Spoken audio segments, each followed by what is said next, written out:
Okay, so I've got my Ant-Man and the Wasp Quantumania review here for you guys. I'm going to keep this as spoiler-free as possible, but I went and saw this. It was my birthday yesterday, and I had my tickets long before the movie got released to be able to go see it. So my wife and I, my brother and his wife, went and saw it yesterday. And it's the first movie I've really been excited to see since basically Endgame. I just have not been that interested in the MCU. I think all the TV shows are garbage on Disney Plus. The only one I ever made it through was Moon Knight. The rest, I've watched like 2 or 3 episodes and just couldn't get through it. It's taken a massive nosedive in quality for most of their materials. Now, I did like Spider-Man No Way Home, but everything else just has been very mediocre to just downright bad. And in fact, I just did my review of, Black Panther yesterday, the new Black Panther film, Wakanda Forever, and mediocre. It was a mediocre film, and I know a lot of people loved it, but it was nowhere near what people made it out to be.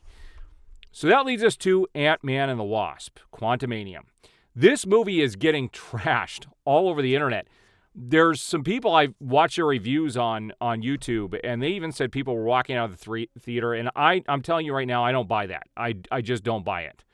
I do not believe the reviews that are out there. Most of the reviews are saying that the first, 30% of the movie is terrible, the middle of the film is chaotic, and then it ties it into a nice bow at the very end of the movie. I don't agree with any of that. This seemed like a great Ant-Man film. Like, it was really good. Definitely better than the second film. And it was very entertaining from beginning to end. From the opening scene until the end, I was gripped watching the film. It doesn't mean it doesn't have some flaws. I'm going to talk about those flaws here in a minute because they're glaring. But for the most part, this was a straight-up Ant-Man film that brings you into the quantum realm. And it gets a little wacky and crazy while you're there, which was nice to see a little change of pace and also see a lot of interesting characters. Now, the real purpose of this film is to set up the main villain of Phase 5 of the MCU, which is going to be what's his name? The Conqueror. I'm trying to think. I'm not an MCU guy, so what's his name here? Yeah, Kang the Conqueror. In fact, this movie should have been called Ant-Man and Kang, because it is definitely about Kang the Conqueror. And the first time we saw Kang was in the Loki show, and I went and watched those scenes prior to this. But there's a whole different version there's a lot of different versions, apparently, of Kang the Conqueror. And this movie is based on Michelle Pfeiffer, her time that was spent in Quantumania and in the quantum realm, and now she didn't want to go back for a specific reason, and that's what this movie revolves around. They all get sucked in there, and they have to get back out. First of all, I really like Michelle Pfeiffer a lot. She is probably my childhood crush. I still like her today. I love seeing her in film. She still looks great, and it's fun to see her have a big role in a film. I haven't seen that in a long time from Michelle Pfeiffer. We've got Michael Douglas is back. We've got Ant-Man, Paul Rudd. Evangeline Lilly is back as the Wasp. And you also have his daughter, who's now played by an older person because of the snap. And all of them get stuck in, and they need to get out. And Kang is there, and he wants to get out as well. I'm not going to say what happens, but I don't want to spoil the film for anybody. But this film was entertaining. Like, there is no slow time during this film. It never slows down so for you to take your breath. It just moves from the beginning until the end. It's constantly in flux. You're wondering what's going on. It's really well laid out.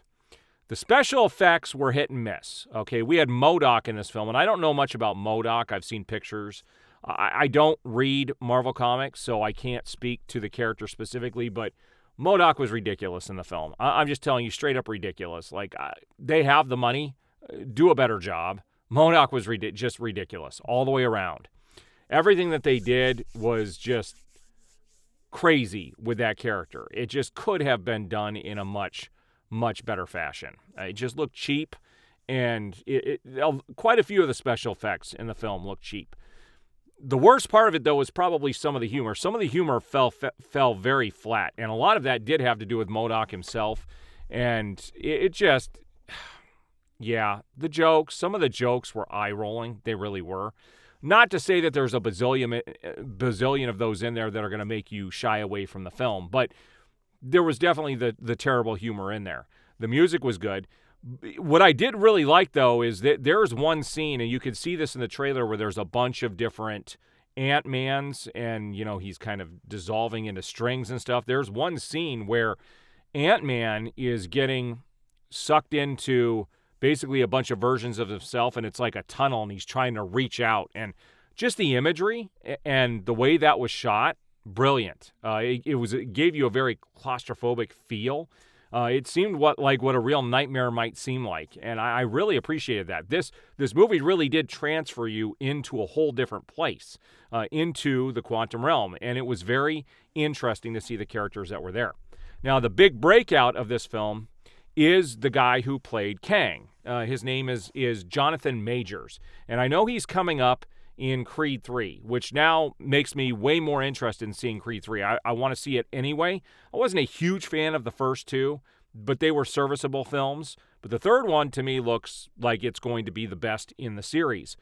And I didn't realize that was Jonathan Majors as the main guy there with Michael B. Jordan, but he is. But his acting was phenomenal in this movie. Everybody did a great acting job, except for, again, MODOK. Oh my gosh. I don't know what they were thinking with that. But everybody else did an amazing acting job in this film, and definitely Jonathan Majors stands tall. And I am looking forward to seeing where they're going to go with this next. There are 2 end credit scenes that you should stay for that are going to be pretty important moving forward with the MCU. I think they're more important than some of the ones they've done in the past. So they are definitely going to be more tied into what's happening.